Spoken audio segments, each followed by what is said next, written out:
Donc ici, on va continuer sur l'unité 1. Donc vous écrivez dans votre cahier sur une nouvelle page, unité 1, leçon 1, suite.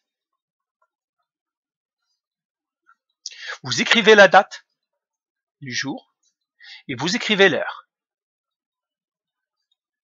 Alors le titre de la leçon, ça va être toujours donc triangle semblable. Les triangles semblables. Ici, on va regarder que les triangles semblables. On va voir que les triangles semblables, que les triangles congrus, c'est un cas particulier des triangles semblables. Ça veut dire si on connaît les triangles semblables, on va connaître les triangles isométriques. Alors, grand 1, introduction. Alors, vous vous souvenez qu'on a dit que deux triangles sont semblables s'ils ont trois angles correspondants égaux. Donc, on les va écrire ici. Deux triangles semblables. Deux triangles semblables ont trois angles homologues congrus. Okay. Donc, si j'ai deux triangles semblables, je sais que les angles homologues seront congrus. Maintenant, en fait, pour savoir, maintenant, comment je peux savoir deux triangles semblables? Eh bien, je n'ai pas besoin que tous les angles soient égaux. Il suffit qu'il y ait deux. Alors, on va l'écrire ici. Moi, je vais effacer, vous écrivez à la suite. Hein. Pour reconnaître, ou bien, tout simplement, on va l'écrire ici. Deux triangles qui ont deux angles homologues congrus sont semblables. Ça veut dire quoi? Ça veut dire pour que je reconnaisse est-ce que deux triangles sont semblables ou non, il suffit que je regarde est-ce qu'ils ont deux angles homologues congrus. Je vais prendre quelques exemples ici. Je vais faire ici prenons un exemple. Je vais faire ici exemple.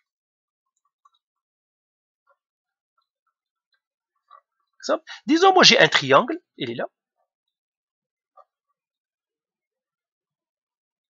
C'est un triangle ABC.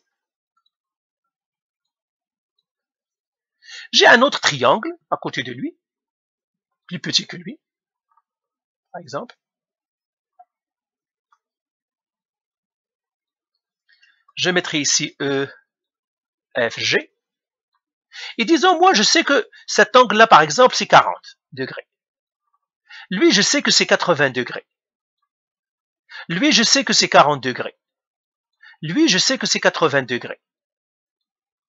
Eh bien, c'est suffisant pour dire que les deux triangles sont semblables. Pourquoi? Parce que lui, il est forcément égal à lui. Et on va le prouver. Donc, lui, on va calculer lui, on va voir est-ce que A et E sont pareils. Donc, déjà, nous avons l'angle B, il est égal à l'angle F, qui est égal à 40 degrés. On a l'angle C, est déjà égal à l'angle G, égal à 80 degrés. Maintenant, je vais regarder, est-ce que l'angle A, est-ce qu'il est égal à l'angle E? Alors, comment je calcule l'angle A? Alors, je vais faire un petit rappel ici. Rappel, celle-là, vous écrivez-le, mais je sais que vous la connaissez. La somme des angles dans un triangle est 180. La somme des angles d'un triangle, des angles intérieurs, mais on ne peut pas l'écrire, d'un triangle est 180 degrés. Donc, ça, c'est un rappel. Okay? On va utiliser ça pour calculer l'angle A et l'angle F. Alors, je vais effacer ça ici. J'efface ça aussi. Je laisserai tout simplement les triangles pour que j'ai de l'espace où écrire. Alors, je vais ici calculer l'angle A.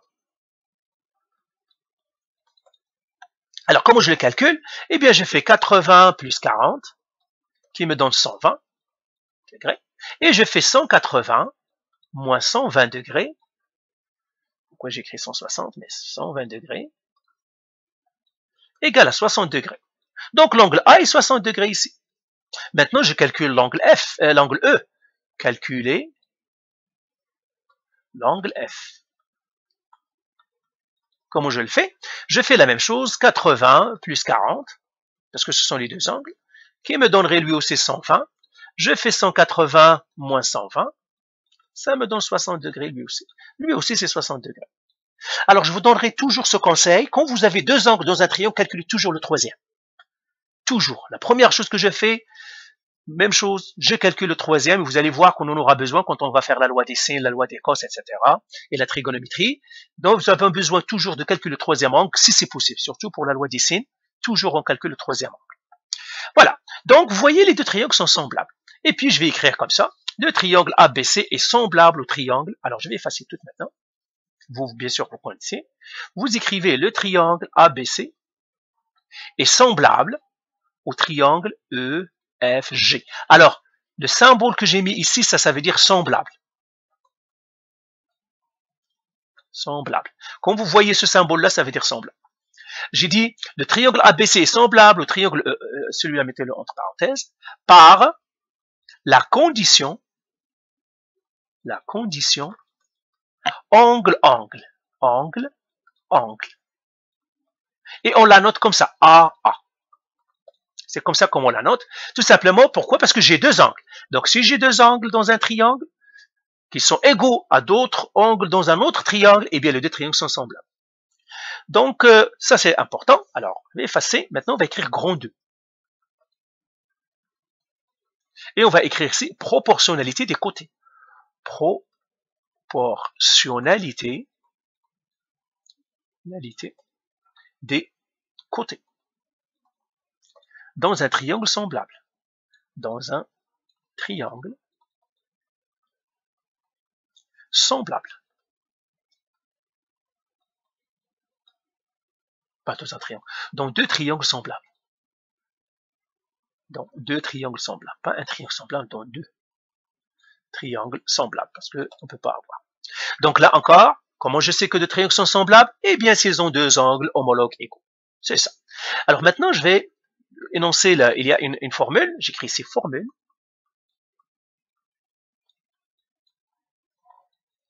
Ça. Et je vais faire deux triangles annexes. Ça. Ça, c'est le triangle ABC. Par exemple. Et j'ai un autre triangle qui est lui semblable.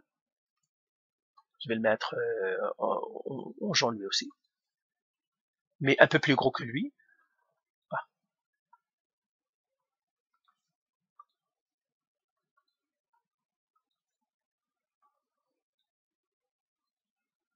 Par exemple, hein, semblable, que j'appellerai EFG. Eh bien, nous avons ces formules. Les côtés homologues ou bien correspondants sont proportionnels. Alors, on l'écrit ici. La formule, c'est que le segment AB, alors regardez, qu'est-ce que j'ai fait? J'écris le segment AB divisé par, à qui correspond AB?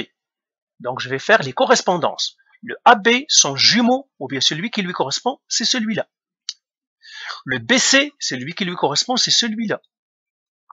Le AC, celui qui lui correspond, c'est celui-là. Eh bien, c'est ce qu'on fait. Le AB sur celui qui lui correspond, EF.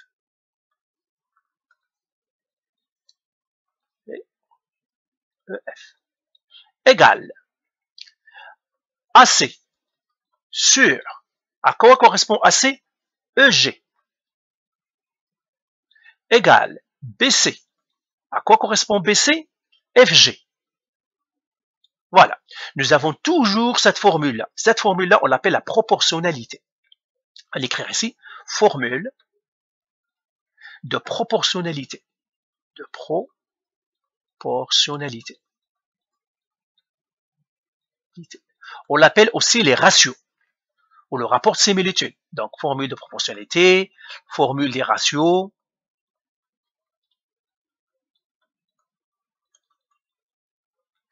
formule des rapports de similitude, rapport de similitude,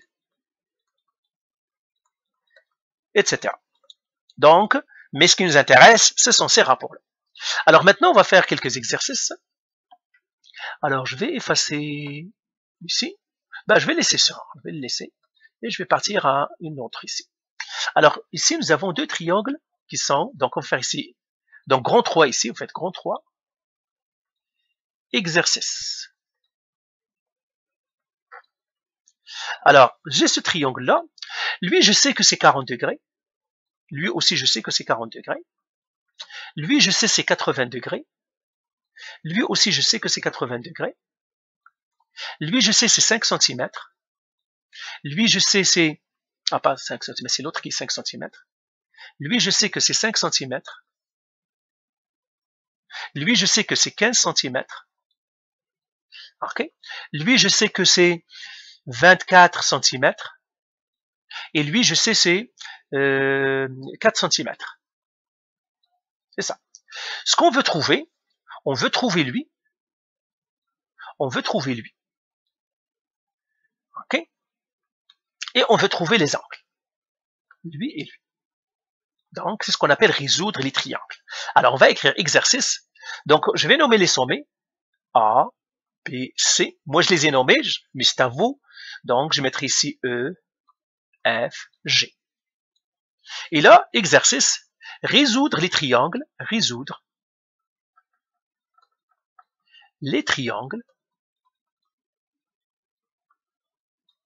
A, B, C et E, F, G. Alors, quand on dit résoudre, ça veut dire trouver tous les angles du triangle et tous les côtés qu'on ne connaît pas. Alors, je commence par trouver les angles. Donc, étape 1, trouver les angles. Parce que c'est facile de trouver les angles. Trouver les angles. Quel angle? L'angle C, que je ne connais pas, et l'angle G. Alors, je les trouve. Donc, l'angle C, elle est égale. Donc, je vais mettre entre parenthèses, l'angle C. Alors, l'angle C est dans le triangle ABC. Donc, qu'est-ce que je dois faire? Je dois faire 40 plus 80, qui me donne 120. Ah, ça, on l'a déjà fait. 180 moins 120, qui me donne 60 degrés. Donc, lui, je sais que c'est 60 degrés. Voilà, je l'ai résolu. Donc, j'écris l'angle C est 60 degrés. Le même calcul, c'est pas la peine que je le fasse, l'angle G est 60 degrés lui aussi. Mais vous devez faire le calcul. Hein. Mais ici, on l'avait déjà fait tout à l'heure, c'est pour cela que je ne vais pas le faire. 60 degrés. Maintenant, je dois trouver les mesures des côtés. Alors, je vais effacer tout. Deuxième, trouver les mesures des côtés. Deuxième, trouver les mesures des côtés. Alors, comment je vais trouver les mesures des côtés? Eh bien là, on va appliquer les proportionnalités. Donc, mesure côté, la formule. J'écris ma formule en premier. Alors, quels sont les triangles? Alors, j'ai les triangles ABC, donc je vais mettre mes triangles, triangle ABC. Et quel autre triangle? Le triangle EFG. Et je regarde quels sont les côtés homologues. Donc, je commence toujours, c'est à vous de choisir. Moi, je vais mettre en haut les triangles ABC. Donc, je connais le côté AB sur. Alors là, je dis AB, il correspond à qui? Il correspond à EF. Comment je pourrais le savoir? Eh bien, parfois c'est facile à voir. Parfois, tout simplement, fiez-vous aux angles. Vous voyez que lui, il a un angle 60. Regarde. Donc, lui, l'angle 60 regarde le AB. Eh bien, l'angle 60 regarde le EF. Donc, ça va être lui aussi, c'est EF. Donc, ce côté-là, son correspondant, son homologue, c'est lui. Je ferai égal. AC, la mesure de l'angle de côté AC, sur le AC, quel est son homologue à lui? Le AC, son homologue, c'est le EG. Donc, je mettrai ici EG.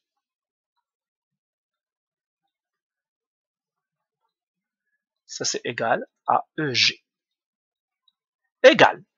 Donc, le AC, c'est avec le EG. Vous voyez ici. Pourquoi? Parce que 40 regarde le AC, 40 regarde le EG. C'est toujours par les angles opposés.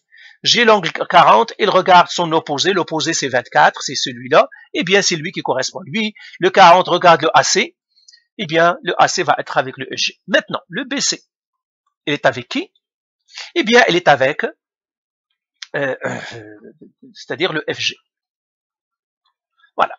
Du moment que les triangles sont semblables, j'ai pu écrire cette information-là parce que les triangles sont semblables, ils ont deux angles qui sont pareils. Et maintenant, qu'est-ce que je vais faire? Je remplace par les chiffres que je connais. La mesure de AB, c'est combien? C'est 4 cm. Donc, j'écris 4 sur. EF, je ne le connais pas. Donc, je laisserai EF parce que je dois le chercher. Égal. Le AC maintenant. Est-ce que je connais le AC? Non. Je mettrai AC. Je ne le connais pas. Sur. Est-ce que je connais le EG? Oui, le EG, je le connais. C'est 24. Égal. Le BC maintenant. Est-ce que je le connais? Oui, je le connais. C'est 5. Est-ce que je connais FG? Oui, c'est 15. Voilà. Et maintenant, qu'est-ce que je vais faire? Les produits croisés. Alors maintenant, je vais effacer ça ici. Et je vais faire les produits croisés. Alors, comment je vais faire les produits croisés? Eh bien, je vais choisir, par exemple, je prendrai ces deux-là. Alors, lesquels que je dois choisir? Lui et lui, parce que c'est le produit croisé, je dois le faire entre ces deux-là. Ça veut dire lui, je l'oublie, parce qu'il y a EF que je ne connais pas. Pour l'instant, je ne vais pas l'oublier toujours, mais je l'oublie pour l'instant. Donc, je vais écrire AC sur 24 égale 5 sur 15. Et puis, je fais le produit croisé, c'est l'étoile. Donc, ce que je fais comme ça, et je regarde comme ça. Donc, j'écris AC égale à 24 fois 5 qui divise 15. Je crois que tout le monde est correct avec le produit croisé parce qu'on en a fait pas mal. Donc, il suffit de faire le produit croisé. Si vous avez de la misère à faire le produit croisé, revenez. Donc, j'aurai 24 fois 5 que je dois diviser par 15. Et là, ça me donne 8. Donc, mon AC, c'est 8 cm. Voilà. Donc, j'ai trouvé mon AC. Ah, voilà, mais je les ai ici. Alors, je vais les réécrire ici. A, B, C. Ça, c'était E, F, G. Et ce qu'on cherchait, c'était lui. Donc, le AC, je viens de le trouver, c'est 8 cm. Je crois le AB, c'était 4 cm. Le BC, c'était 5 cm ici. Le FG, c'était 15 cm. Et puis, c'était quoi? Le AC, c'est ça. Lui, c'était 24 cm. C'est ça. C'est ça ce qu'on a. Donc, le AC, je l'ai trouvé. Je vais l'encadrer ici. Et il nous reste à trouver lui encore. Le EF. Alors, je vais effacer encore, mais vous, bien sûr, ne l'effacez pas. Donc, effacez tout ça. Et maintenant, qu'est-ce que je vais faire? Au début, j'ai ignoré, c'est tout ça. Donc, maintenant, je vais écrire encore ma proportion, mais cette fois-ci, j'écris cette proportion-là. J'ai maintenant 4 sur EF, qui est égal à AC sur 24, égal à 5 sur 15. Maintenant, qui je vais ignorer? Je vais ignorer L. Parce que 5 sur 15, je l'ai là. Donc, je vais écrire encore. Donc là, je vais effacer celle-là ici. Et puis, j'écris encore ma proportion et je fais le produit croisé. Donc, je vais écrire 4 sur EF égale 5 sur 15. Vous voyez? Alors, je peux ignorer ceux qui sont au milieu. J'ai le droit, hein, parce que ce sont tous des égales, j'ai le droit. Parce que le AC, ici, je le connais, j'aurais pu choisir ici. Mais moi, je préfère ne pas utiliser ce que j'ai calculé. J'utilise ce que m'ont donné eux pour que si jamais j'ai fait une erreur de calcul, je ne pas avoir tout faux. Peut-être que j'ai fait, ici je n'ai pas fait d'erreur de calcul, mais il se peut par exemple que dans le calcul, le AC, c'est moi qui l'ai calculé, peut-être que j'ai fait une erreur de calcul dans l'examen, donc c'est mieux toujours de prendre ceux qu'ils m'ont donné eux. C'est pour cela que j'ai ignoré le AC, mais ça me donnerait la même chose si j'ai mis le AC ici. Là, je dois faire le produit croisé encore. Produit croisé, tout simplement, 4 fois 15 divisé par 5, et ça me donnerait mon EF. Donc l'étoile. EF, j'écris EF est égal à 4 fois 15 divisé en 5. Et là, ça me donnerait, je dirais 4 fois 15 divisé en 5, c'est 12. 12 cm. Là, ça va me faire 12 cm. Voilà. Donc, voilà, on a trouvé tout. Maintenant, dernière chose, on va trouver ce qu'on appelle le rapport de similitude. Rapport de similitude. Similitude. Alors, le rapport de similitude, c'est quoi? Encore une fois, j'écris ma proportion, la formule. J'écrirai toujours la formule. Formule. C'est AB sur EF, le côté qui lui... Pardon, pourquoi j'écris G? C'est EF. Égale AC sur EG égale BC sur FG égale K. Et c'est celui-là qu'on appelle rapport de similitude. Rapport de similitude. Alors, pour calculer le rapport de similitude, il suffit que je prenne un côté avec son homologue. C'est tout. Donc, par exemple, je prendrai AB sur EF. AB, c'est combien? C'est 4. Sur EF, EF, c'est quoi? C'est 12. Égal à combien? 4 sur 12. Donc, 4 sur 12, c'est 1 tiers. Et pour le rapport de similitude, 1 tiers, c'est un rapport de similitude. Donc, on va écrire 1 tiers. Le rapport de similitude est 1 tiers. Le rapport de similitude est 1 tiers. Seulement, on préfère. OK? Donc, ça, c'est le rapport de similitude. Il y a un autre rapport de similitude qu'on préfère. Ça, c'est un rapport de similitude. Maintenant, la même proportion, la même formule, je pourrais l'écrire, mais cette fois-ci, en choisissant lui. Alors, pour trouver le rapport de similitude, généralement, on préfère de prendre le plus grand divisé par le petit. Par exemple, au lieu de faire AB qui divise EF, on fait EF qui divise AB. Ça veut dire le plus grand divisé par le petit. Ici, c'est 15 divisé par 5. Et ce serait 3. Ça aussi, c'est un rapport de similitude. Donc, j'ai deux rapports de similitude. Vous allez dire, mais lequel vous allez prendre? Ils ont tous la même information. Prenez celui que vous voulez. OK? Généralement, ce qui est le plus préférable, est-ce que prendre 3 ou 1 sur 3? C'est préférable de prendre 3 que 1 sur 3 parce que 3, c'est un nombre rond, alors que 1 sur 3, c'est une fraction. Mais les deux sont des rapports de similitude. Lui, il m'a donné 1 sur 3. Lui, il me donne 3. Donc, le rapport de similitude, généralement, on prend le plus grand. Par exemple, j'ai FG et, c'est-à-dire EF et AB. Qui est le plus grand? C'est EF. Donc, je vais faire 12 divisé par 4 pour trouver le rapport de similitude. Donc, voilà pour ce cours-là. Donc, vous allez faire les exercices sur les triangles semblables. Et là, on va voir comment on applique les triangles semblables. Et c'est là où c'est important et c'est là où c'est intéressant.